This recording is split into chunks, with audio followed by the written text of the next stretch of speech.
신장을 똑똑하게 잘 읽어주셔서 감사합니다. 긴 장인데 내용은 굉장히 간단합니다. 우리 기도원의 생애의 결산이라 할까요? 기도원이 훌륭한 삶을 살았는데 그분이 세상을 떠난 후에 그분이 한 업적에 다 수포로 돌아가는 이런 걸 보면서 우리가 받을 교훈이 많이 있습니다. 우선 우리 기도원은 훌륭한 하나님의 용서함이 틀림없지만 그런데 결과가 좋지 않습니다. 사람은 평가를 받을 때 살아있는 동안 그 사람이 죽은 다음에 참 평가가 나오는 것입니다. 간 업적이 반석 위에 지은 집과 같은 것인지 모래 위에 지었던 것인지 그 위에 나타나는 거예요. 그렇기 때문에 우리에 대한 평가는 살아있는 동안에 정답 평가가 나오기 어렵고 죽은 후에 나타나는데 이 기도원이 그렇습니다. 그리고 심은 대로 거둔다 하는 게 이제 교훈인데 우선 이 9장에 들어가기 전에 8장 29절부터 보시면 기도원의 삶의 면모를 볼 수가 있는데 그 이면을 여기서 볼 수가 있어요. 어떻게 해서 아비멜렉 같은 아들이 생겨났나? 이 아비멜렉은 이 기도원이 열매거든요. 첩에서 난 아들인데 한번 보십시다. 29절, 8장 29절 보시면 요아스의 아들 여룹바알이 돌아가서 자기 집에 거주하였는데 기도원이 아내가 많으므로 그의 몸에서 낳은 아들이 70명이었고 세겜에 있는 그의 첩도 아들을 낳았으므로 그 이름을 아비멜렉이라 하였더라. 이게 아내가 많았다 하는 것이 이게 기도원의 허점이었습니다. 성경은 이 왕을 세울 때 왕한테 많은 여자를 두지 말아라 하는 게 경계 중에 하나입니다. 많은 여자를 두지 말아라. 지난 시간에도 우리가 이걸 잠깐 봤는데 한번 신명기 17장에서 한번 읽어보겠어요. 이제 이런 기준에서 떠나 있었기 때문에 이런 결과가 온 것을 알 수가 있는데 신명기 17장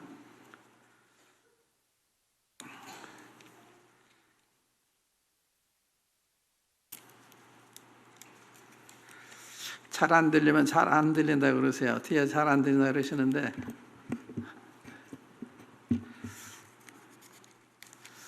(17장)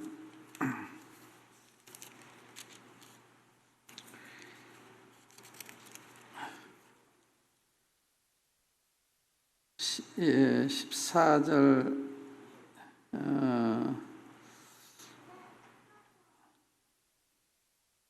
14절 하반절부터 읽을게요.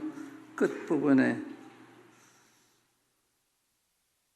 만일 우리도 우리 주위의 모든 민족들과 같이 우리 위에 왕을 세우겠다는 생각이 나거든.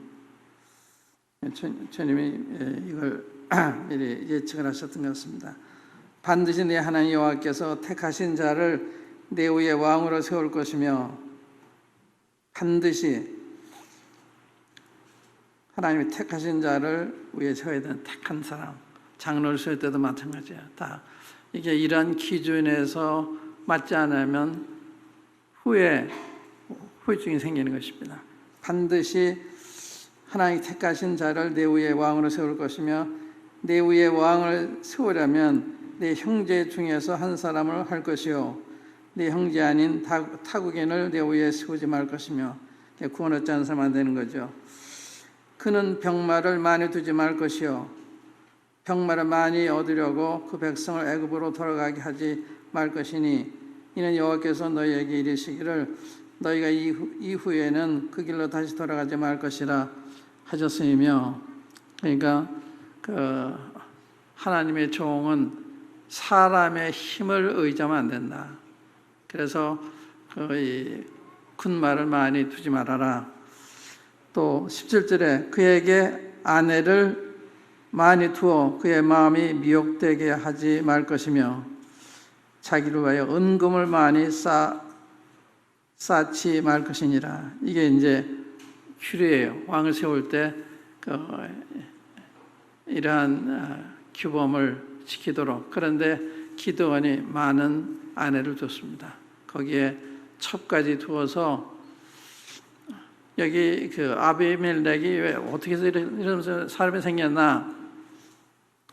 이 첩과 본처 사이에서 아마 반감이 많이 있었던 것 같습니다. 아비멜렉이 본처 자녀들로부터 많은 멸시를 당했거나 반감이 속에 자랐던 것 같아요. 반감이 자라서 원수 갚아야 되겠다. 그러한 결과가 아니었나. 그러니까 기드온의 잘못입니다. 기드온이 많은 여자를 두고 거기다 첩을 두어서 거기에서 이 아비멜렉이 자라서 가정의 나라에 큰 불화를 일으켰습니다. 기드온의 생애에 이제 다른 면이죠. 좋은 면을 우리가 그동안 봤는데, 그 다음에 또 우리가 8장에서 볼 수 있는 게 뭔가 하면 33절 보세요.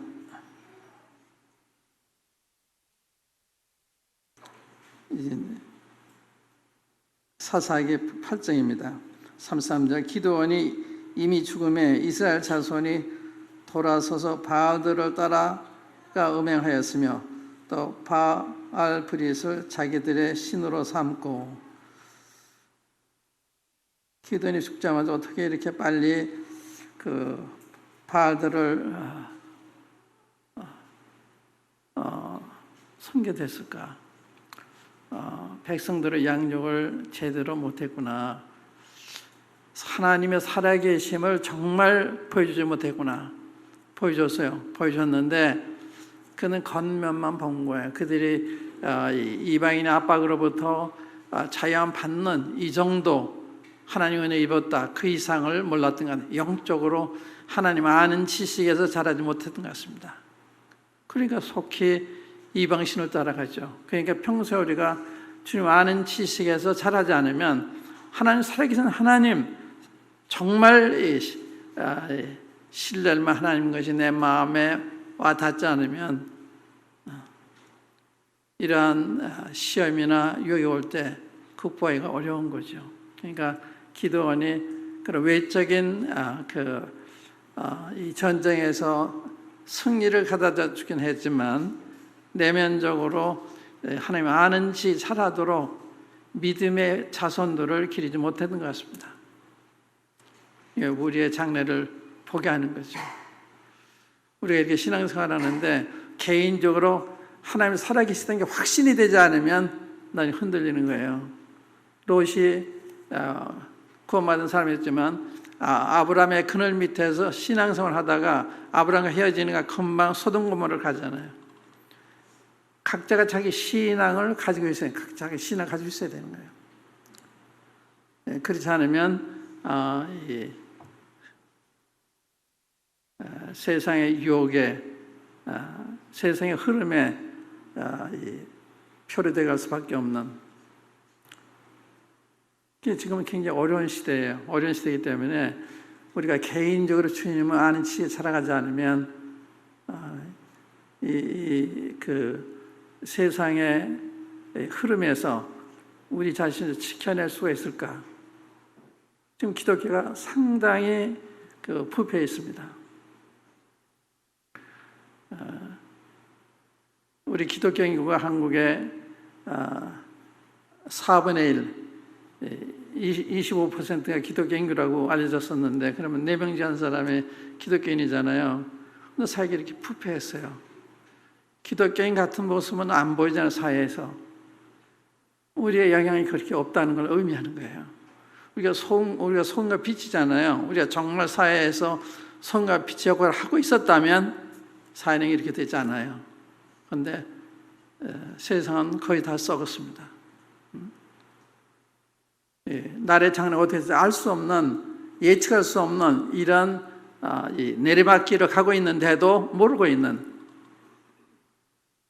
그걸 알고서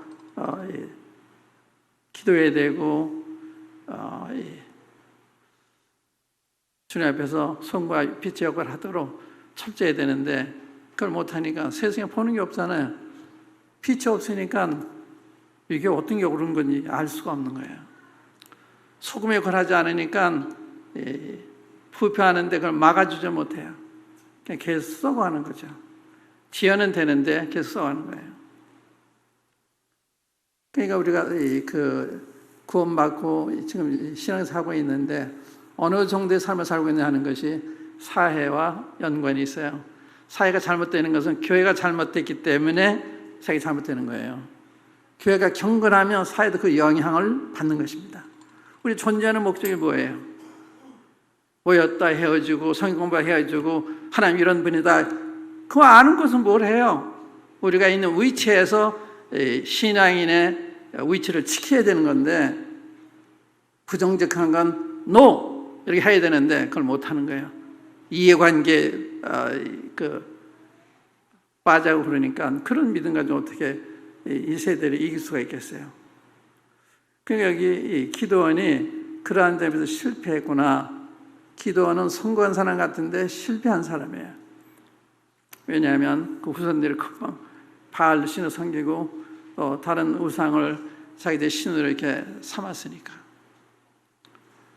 그 다음 보세요. 그 다음 이제 지금 8장인데 34절, 35절. 이스라엘 자손이 주위의 모든 원수들의 손에서 자기들을 건져내신 여호와 자기들의 하나님을 기억하지 아니하며. 다시 한번 읽을게요. 이스라엘 자손이 주위의 모든 원수들의 손에서 자기들을 건져내신 여호와 자기들의 하나님을 기억하지 아니하며. 우리가 구원받았잖아요. 이 하나님을 쉽게 잊어버리는, 세상의 유혹에 끌려가는, 돈에 끌려가고 쾌락에 끌려가고 세상의 권세에 끌려가고, 그거는 우리 구원한 그 하나님을 잊어버렸기 때문에. 기억하는 게 굉장히 중요한 거예요. 그런데 쉽게 잊어버리거든요. 그 하나님 기억하면 우리가 언제 어디서든지 믿는 자의 위치를 지키고 담대할 수 있는데, 이런 점이 문제가 되는 거죠. 세상에 하나님을 어긋나게 할 때는 노즈 할 줄 알아야 되는 거예요. 전 못합니다. 직장에서 쫓겨나더라도. 근데 그런 신앙이 어디 있어요? 직장에 쫓겨날까 봐 전전긍긍하는 신앙, 그런 게 아니에요. 모세 같은 분은 믿음으로 바알의 공자들 칭함을 거절하고 하나님의 백성과 함께 고난받기로 잠시 죄악의 낙을 누린 것보다 도도하고 그리스도에서 받는 능력을 애굽의 모든 보화보다 더 큰 재물로 여겼다. 이런 믿음이 필요한 거예요. 믿음이 우리를 서게 하고, 믿음이 우리를 이기게 하고, 믿음이 믿지 않는 사람과 다르도록 우리를 만드는 거예요. 그래서 우리가 어느 위치에 있든지 이런 분명한 믿음을 가지고 있으면 저 사람은 하나님이 어긋나는 일은 안 하는 사람이다, 이렇게 인식이 돼야 되는 거예요. 어느 위치에 있든지 간에. 그런데 이 기도하는 백성들은 그렇지 못했습니다. 쉽게 하나님이 잊어버렸어요. 자기들을 그 미디안의 억압으로부터 건져주신, 그때 먹는 것으로부터 건져준 이런 하나님을 잊어버렸습니다. 어떻게 쉽게 잊어버렸을까? 이게 제 퀘스천입니다. 어떻게 쉽게 잊어버렸을까? 두 번째는 거기 35절을 보면 또 여룻바알을 하는 기드온이 이스라엘에 베푼 모든 은혜를 따라 그의 집을 후대하지도 아니했더라. 이건 연관된 것입니다. 하나님을 잊어버리는 판에 하나님의 종을 기억해요? 아닌 것입니다. 하나님을 기억해야 하나님의 종들도 기억하는 거예요. 그러니까 그런 어떤 그 존경심이라든지 그런 고마운 마음에 이게 없는 거예요. 이게 통하는 것입니다. 하나님이 기억지 아니하고 또 자기들에게 이런 은혜를 베푼 하나님의 종인 기도원도 후대하지 않았다. 이거 우리 마음의 상태를 가리키는 거예요. 이게 다 연관이 있는 것입니다. 그 다음에 이제 아비멜렉에 대한 소개가 나오는데, 아비멜렉이 기도원의 열매입니다. 기도원의 열매야. 이런 불효자, 반역자, 하나님의 백성을 궁지로 몰아간 이러한 자, 이게 기도원의 열매입니다. 그러니까 여러분들이 평가는 여러분들의 자손을 통해서 평가를 받는 거예요. 여러분들의 자녀가 앞으로 어떻게 나타날 거냐, 이게 굉장히 중요한 겁니다. 그게 여러분들의 열매예요. 여러분들 자녀들이 여러분들 어떻게 그들에게 주님을 보여줬는지, 가르쳤는지 이 의미하는 거거든요. 여기 아비멜렉이 자기 아버지가 너무 달라요. 아버지가 신령한 분이긴 했는데 허점이 있어서 아마 아비멜렉은 자기 아버지가 많은 여자를 거느린 거, 첩을 거느린 거 보면서 반대쪽으로 갔던 것 같습니다. 여기 아들 중에 막내 요담이 나오는데, 요담은 좀 훌륭한 아들이 했습니다만은, 그러니까 이 아비멜렉이 아버지의 허점을 보고서 이렇게 잘못 자란 게 아닌가. 허점 보고서. 그러니까 우리의 모든 면으로 자녀들이 본이 되지 않으면 사실 힘든 거죠. 우리 자녀들이 우리들의 간증이에요. 열매입니다. 그림자입니다. 근데 여기 그 여로빠 그 아비멜렉이 으뜸되기를 원했습니다. 으뜸되는 목적이 있었던 거예요. 자기 본처 그 형제들이 못마땅해서 이제 복수하고 싶은 마음이 있었던 것 같습니다. 그래서 으뜸되기 원해서 자기 어머니 쪽에 고향의 세겜에 가서 어머니 친척들에게 설득을 해서 자기 왕으로 삼도록.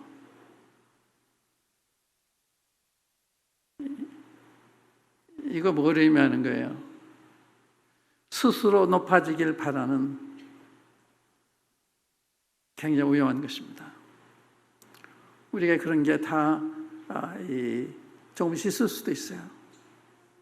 높아지기 바라는, 형제들 위에 더 높아지기 바라는, 그거는 주님을 만족을 못하는 데서 오는, 주님을 만족하는 사람은 그는 시험 받지 않아요. 별게 아니에요. 별게 아니니까. 그러나 주님을 만족을 못할 때는 그런 시험을 받게 되는 것입니다. 그래서 아비멜렉이 자기 형제들 70인을 죽이잖아요. 얼마나 악해요. 자기의 정권을 얻기 위해서 자기 형제들을 죽이는, 형제들에서 목숨을 버리는 게 마땅한 건데 목숨 버린 데 죽이는, 가인이 아벨을 죽이는 것처럼. 그러니까 이 아비멜렉 속에 사탄이 들어가서 이 하나님의 백성을 해롭게 하는 이런 영적인 모습을 우리가 보게 되는 것입니다. 그 다음에 이제 그 7절 이하에 보면 요담이 나와요. 요담이 이제 그 70인을 죽일 때 도망가서 구사일생으로 살아났는데, 이 요담이 참 신령한 사람 같습니다. 여기 그 아비멜렉이 왕이 됐다는 소문을 듣고서 산으로 달려올라가 산에서 백성들 향해서 외치는 이야기인데, 비유가 세 가지 나와요. 네 가지라 벌써. 하나는 감람나무에 대한 비유, 또 무화과나무에 대한 비유, 포도나무의 비유, 그 다음에 가시나무에 대한 비유, 이게 네 가지 나와요. 이걸 제시하면서 지금 아비멜렉이 가시나무로 비유한 거죠. 이런 사람을 지도로 삼으면 그 피해를 입는 거다. 가시나무 비유는 그겁니다. 그러니까 이 가시나무가, 이 나무들이 가시나무를 택한 것 자체도 문제예요. 백성도 문제입니다. 우리가 이 대통령을 뽑으면 대통령 문제가 되는 게 아니라, 잘못된 대통령 경우에 대통령 문제가 되는 거 아니라 뽑은 백성도 문제가 되는 거예요. 백성도. 그렇기 때문에 우리들이 건전해야 건전한 지도자를 맞이할 수도 있습니다. 그걸 말하는 거예요. 중요한 교훈입니다. 그러니까 이 가시나무가 나무들이 가시나무를 선택한 거예요. 감람나무가 왕이 되다는 건 안 됩니다. 하나님과 사람들에게 좋은 것을 공급하는데 그걸 버리고 갈 수가 없습니다. 9절 보세요. 9절에 보면 감람나무가 그들에게 이르되 내게 있는 나의 기름은 하나님과 사람을 영화롭게 하나니 내가 어찌 그것을 버리고 가서 그 나무들 위에 우쭐대려 한지라. 이게 무슨 뜻이에요? 그것을 만족하는 거예요. 주님이 부르신 것으로 만족하는 게 주일학교, 교사이든 집사이든 자매의 한 일을 하든 그것을 만족하는 거예요. 하나님한테 맡긴 일이니까 장로 일이나 주일이 다 똑같은 거예요. 역할이 다른 거지. 다 똑같은 거예요. 높고 낮은 게 있는 게 아닙니다. 5단을 받은 사나 2단을 받은 사나 다 똑같은 거예요.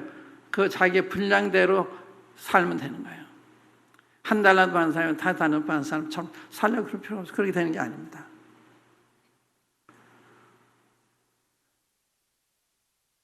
그래서 이게 이 감람나무가 자기 역할로 만족하는, 내가 기름으로 하나님과 삶을 영원롭게 하는데 어찌 그걸 버리고 가서 나무들 위에 왕이 되겠냐. 거절하잖아요. 이런 거절하는 거. 내가 아무리 내 이해관계에 관계된 좋은 것을 준다고 해도 하나님의 뜻이 아닐 때는 노하는 거예요. 100만 금을 준다고 해도, 대통령 자리를 준다고 해도 노해야 되는 거예요. 이게 확립이 되지 않은 사람은 언제든지 넘어갈 수가 있습니다. 이게 마음에서 돼 있는 사람은 어떤 시험이 와도 문제가 안 되는 거예요. 그렇지 않으면 넘어갈 수밖에 없는 것입니다. 이 감람나무, 포도나무, 무화과나무 다 좋아요. 다 자기 위치로 만족하는, 주님이 주신 역할로 만족해하는, 남의 역할을 넘봐서 나도 정제같이 대대 같다 이런 할 필요가 없는 거예요. 주님이 내게 주신 만족하는 거니까, 그거를 만족하는 거니까, 그 가치를 내가 알고 있으니까. 그러니까 하나님 주신 것으로 만족을 못하기 때문에 시험을 받게 되는 것입니다. 근데 이 가시나무에 대한 거 보세요.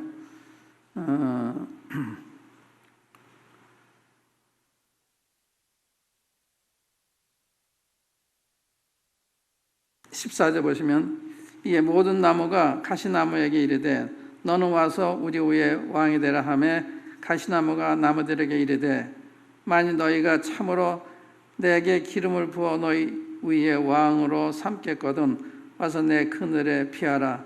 그리하지 아니하면 불이 가시나무에서 나와서 레바논의 백향목을 사를 것이니라 하였느니라.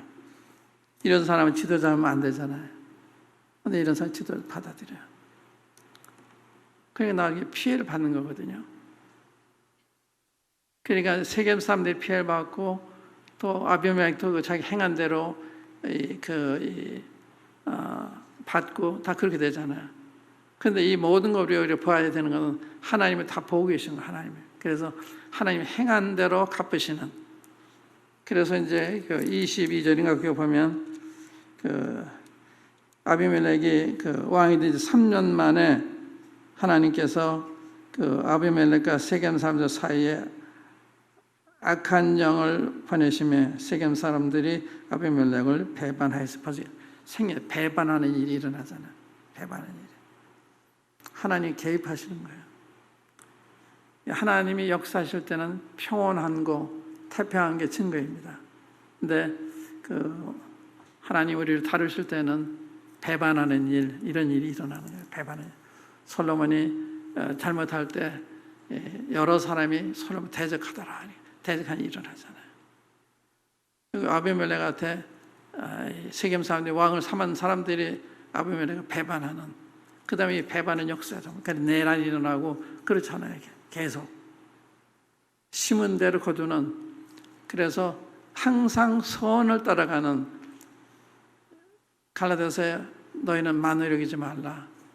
너희를 속이지 말아라. 하나님은 만유의 경 받지 않는다. 너희들이 무엇을 심든지 그대로 거두리라. 너희 성령 외에서 심으면 성령으로부터 영생을 거두게 되고, 육신에 심으면 육신으로부터 썩은 것을 거두게 된다. 이건 철칙이에요. 어디다 심느냐, 육신 위에 심느냐, 성령 위에서 심느냐, 어디다 심느냐, 이런 게 다 아는 것 같은데 실제 삶에서 그렇게 안 살거든요. 그러니까 내 삶이 그렇게 나타나는 거예요. 우리의 삶은 내 하나님 앞에서의 태도의 결과라고 볼 수 있습니다. 그러니까 우리가 주님 앞에서 살이 보든 안 보든 정직하게, 진실하게, 선하게, 이게 굉장히 중요한 거예요. 결국 판단을 하나님이 하시는 거니까.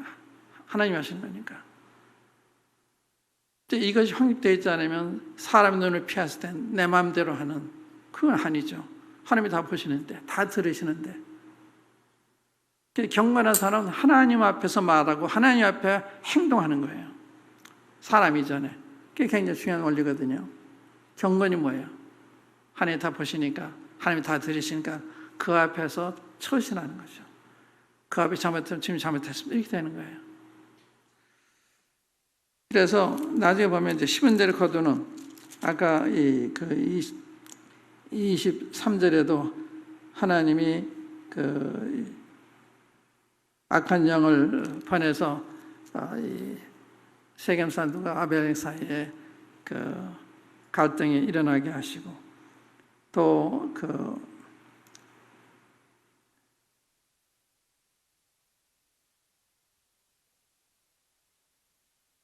어느 성에 갔을 때는 여인이 53절에 보면 맷돌 윗짝을 아비멜렉의 머리 위에 내려 던져 그의 두개골을 깨뜨리니 아비멜렉이 자기의 무기를 든, 그 다음에 55절에 보면 이스라엘 사람들이 아비멜렉이 죽은 것을 보고 각각 자기 젖으로 떠나갔더라. 아비멜렉이 그의 형제 70명을 죽여 자기 아버지에게 행한 악행을 하나님이 이같이 갚으셨고, 또 세겜 사람들의 모든 악행을 하나님이 그들의 머리에 갚으셨으니 여룹바알의 아들 요담의 저주가 그들에게 응하니라. 여기에 교훈은 아주 간단한 거예요. 우리 삶의 평가는 죽은 다음에 나타난다. 우리가 우리 자녀들이 어떻게 교육했는지, 그게 굉장히 중요한 거예요. 우리 자녀들이 우리 열매가 되는 거예요. 자녀들이. 그 다음에 우리의 삶의 허점이 이러한 열매를 가져오기 때문에 아비멜렉은 기도원의 열매입니다. 기도의 열매. 이러한 하나님 룰에 벗어났기 때문에 많은 아내를 두고 첩을 두었기 때문에 거기에서 이 아비멜렉이 나타나서 이러한 불상사가 일어나는. 그래서 기도원이 성공한 사람 반면에 또한 실패한 이런 삶인 걸 볼 수가 있고, 그 다음에 우리가 아비멜렉 자체에서 배울 수 있는 건 뭐냐? 으뜸되기를 좋아하는, 경계해야 되는 것입니다. 항상 겸손한, 섬기려고 하는. 하나님 우리를 높여주시면 우리가 높아지는 거예요. 내가 높아지는 게 아니에요. 하나님이 우리의 생애를 축복하셔야 축복을 받는 것입니다. 그러니까 하나님께 모든 걸 의뢰하고 살아야 되는데, 지금 이 감람나무나 이 무화과 나는 포도나무는 하나님만 의지하고 있잖아요. 하나님만 만족하고 있고, 때가 되면 하나님이 그런 사람을 높이시는 것입니다. 그런데 아비멜렉은 하나님 관계없이 자기의 생각대로, 악한 생각 따라 이렇게 자기를 높이다가 이 여인한테 돌에 두개골이 깨침을 받아서 부끄러운 죽음을 주는 일종의 저주의 종입니다. 하나님 갚으신 거예요. 하나님이 심은 대로 거둔다, 행한 대로 갚으신다. 그 원리입니다. 그렇기 때문에 우리가 조심스럽게 우리 인생을 살아야 되는 거예요. 말도 조심스럽게 해야 되고, 사람들 대할 때도 정직하게, 진실하게, 겸손하게, 선하게 항상 선을 쫓아라. 그 교훈은 굉장히 중요한 교훈이에요. 그 말씀 어디 있는지 아세요? 항상 선을 쫓아라. 그 말씀 어디 있는지 아세요? 선을 좋아하면 그런 말씀을 눈에 띄고 마음이 두실 거예요. 그 말씀 어디 있어요? 제가 여러 번 인용을 했는데 대성가정서 5장 한번 열어보세요. 대성가정서 5장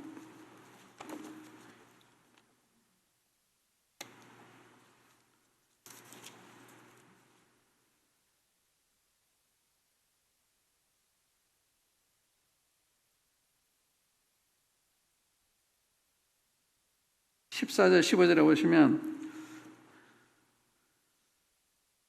또 형제들아 너희를 권면하노니 게으른 자들을 권계하며 마음이 약한 자들을 격려하고 힘이 없는 자들을 붙들어주며 모든 사람에게 오래 참으라. 이 말씀 기억할 만큼 모든 사람에게 오래 참아라. 삼가 누가 누구에든지 악으로 악을 갚지 말게 하고 서로 대하든지 모든 사람을 대하든지 항상 선을 따르라. 우리가 이제 어떤 문제를 결정할 때 기로했을 때가 많아요. 이 길을 선 때가 저기서는 항상 선을 따라가면 돼. 이게 선한 것이냐, 하나님에게 기쁨이 되는 것이냐, 우리 형제한테 유익이 되는 이런 쪽에서 결정하는 거예요. 내 이해관계 결정하는 게 아니라. 그러면 그게 나중에 다 나한테 돌아오는 거예요. 그래서 항상 선하게 일처리를 하는, 항상 선을 쫓아라. 모든 사람도 오래 참아라. 이 아비멜렉이 주는 교훈은 간단한 것입니다. 형제 위에 높아지려고 하는, 그러다가 부끄러운 죽음을 죽는, 저주의 죽음을 죽는, 부끄러운 기록을 남기는 이러한 사람이 됐잖아요. 그래서 기도는 훌륭한 분이었지만 그분의 허점이 이러한 결과를 가져왔다. 백성들을 영적으로 기르지 못했다. 백성들을 이런 군사적으로 이 나라를 구제하는 일을 했는데 계속 주님을 섬기도록 이렇게 살아계신 하나님을 믿도록 도와주지 못한. 그게 금방 바알신을 섬기잖아요. 어떻게 바알신을 섬겨요? 그래서 우리가 이 기도원 생활을 보면서 기도원의 좋은 면도 있지만 기도원이 실패한 면, 그리고 우리의 삶의 평가는 죽은 다음에 참 평가가 된다. 우리 열매를 통해서 이 부부 성대 어떻게 될 거냐 하는 건 이거 저와도 연관이 있어요. 제가 여러분들 어떻게 양육을 했느냐하고 관계가 있는 거예요. 저만의 책임은 아닙니다만은 책임이 있는 것입니다. 그렇기 때문에 큰 소리 할 수가 없어요. 여러분들이 어떤 분들은 나타날 건지, 그게 제가 여러분이 도전하는 얘기 많이 하잖아요. 알아들으십니까? 이해하십니까? 막 이렇게 하잖아요. 제가 딴 데는 그렇게 못하죠. 그래서 여러분들이 신앙생활 할 때 여러분 개인만이 아니고 주님의 이름, 또 교회의 간증 이런 걸 생각하셔야 돼요. 교회 간증. 나 혼자만 생각하는 건 좋은 신앙이 아니에요. 이 주님의 이름, 교회에 다니는 주님의 이름이 어떤 평을 받을 건지, 이 구원받은 사람이 이렇게 모인다는데 여기 몇백 명이 모인다는 어떤 사람들인가, 사람들 궁금해할 거 아니에요. 근데 와서 허술한 걸 보면 그게 우리의 진면목입니다. 그러니까 평소에 우리가 이 주님을 진실하게 따라가지 않으면 안 되는 거죠. 지난 주일날 장집사 아내 되는 사람들과 모여서 교제를 한 적이 있어요. 교제를 했는데 참 좋은 교제였습니다. 접대라는 책을 읽고 와서 이제 그 서로 나누는 건데 두 번째 장 읽고서 나누는데 참 훌륭하시더라고요. 우리 자매님들이 말씀도 잘하시고 순수하시고, 그리고 마음의 자세가 바뀌고. 그래서 제가 주문했어요. 어떻게 주문했는가 하면, 여러분들은 장로 집사의 아내들이니까 다른 사람들이 다른 눈으로 여러분들을 바라볼 것입니다. 여러분들이 기대하는 게 있을 거예요.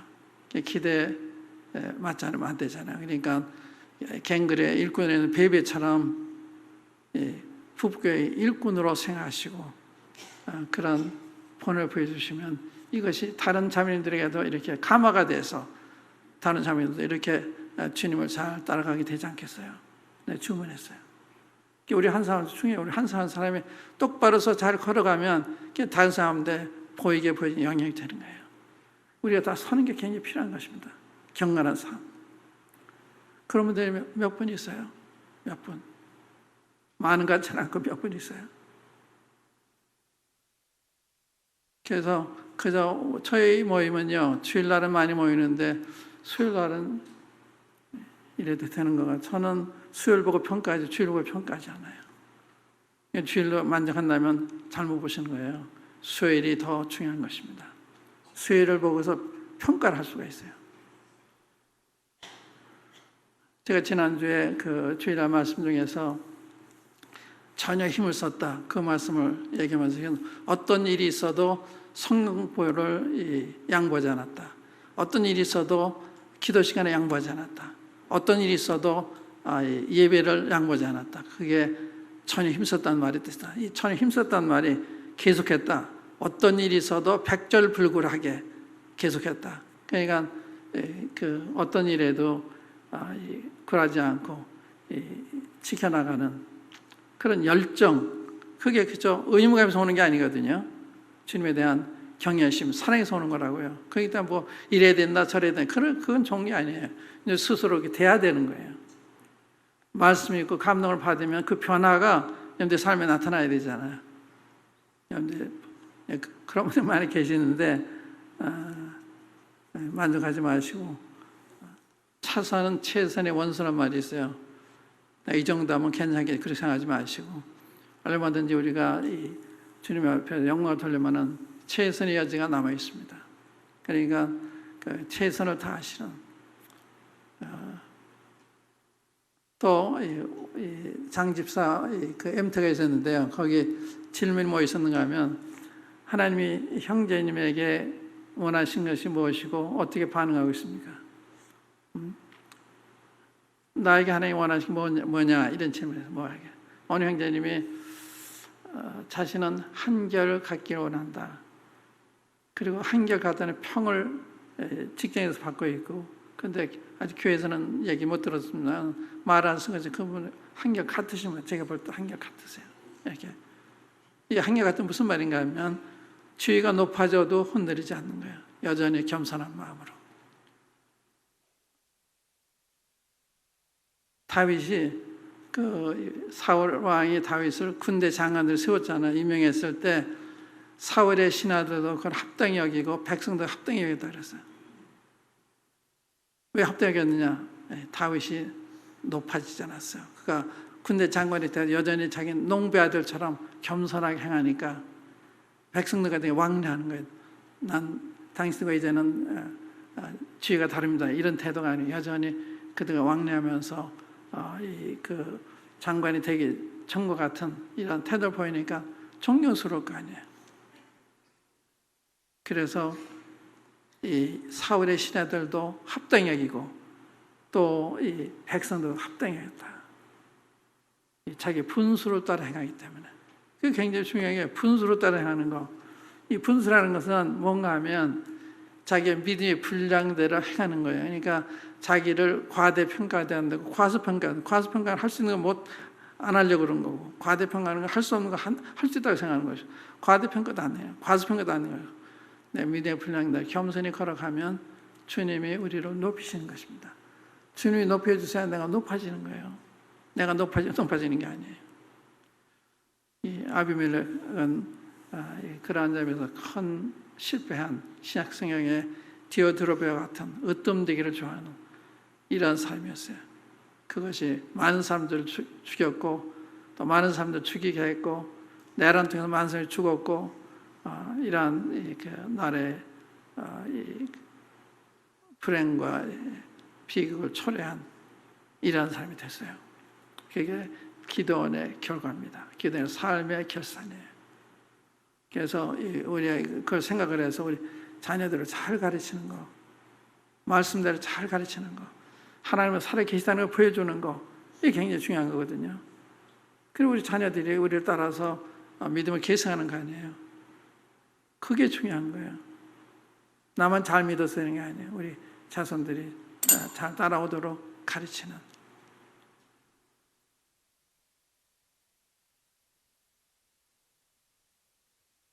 이 9장의 긴 장이지만 교훈은 간단하고 깊고 중요한 교훈이었습니다. 기도인의 생의 결과를 보고 또 아비멜렉의 처신의 결과를 우리가 보고 하나님이 다 이 모든 일에 보고 계시고 또 행한 대로 갚으시는구나 하는 것을 우리 여기서 볼 수가 있었습니다. 한번 기도하십시다. 각자 기도하시기 바랍니다.